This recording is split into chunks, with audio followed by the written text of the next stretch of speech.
અને સાગબારા તાલુકા સંકલનની બેઠકમાં હાજર રહીને ડેડિયાપાડા અને સાગબારા તાલુકાને લગતા લોકહિતના અનેક પ્રશ્નો બાબતે અધિકારીઓ સાથે ચર્ચા વિમર્શ કરીને એને તાત્કાલિક ધોરણે નિરાકરણ આવે એ વાત આજે થઈ છે, જેમાં નેશનલ હાઈવે, સ્ટેટ હાઈવે, જિલ્લા પંચાયતના હાઈવે જ્યાં પણ એમાં રિપેરિંગ કરવા જેવી બાબત હોય ત્યાં રિપેરિંગ કરવામાં આવે.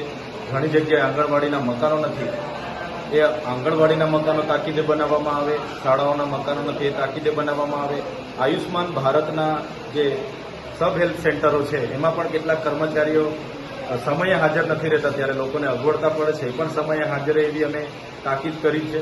સાથે સાથે જે વન અધિકાર અધિનિયમ અંતર્ગત જેમને સનતો મળી છે, કેટલાકના દાવા પેન્ડિંગ છે, એમની પણ એક ચકાસણી કરીને સર્વે કરીને એનું નિરાકરણ લાવવામાં આવે.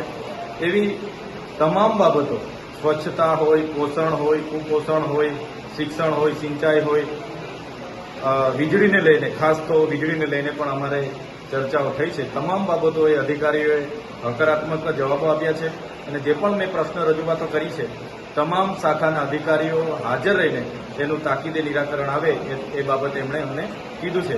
અને બીજું કે આંગણવાડી વર્કરોને બીએલઓમાં ઓર્ડરો મળ્યા છે તો એ બીએલઓની કામગીરી અટકાવવામાં આવે. આંગણવાડી બાળકોને બીએલઓની કામગીરી આપવામાં આવશે તો નાના બાળકોને સાચવશે કોણ? એક પ્રકારે શિક્ષકોની ઘટ છે, છતાં શિક્ષકોને બીએલઓની કામગીરી કરાવવામાં આવે છે. એ બાબતે પણ મેં એમને ધ્યાન દોર્યું છે.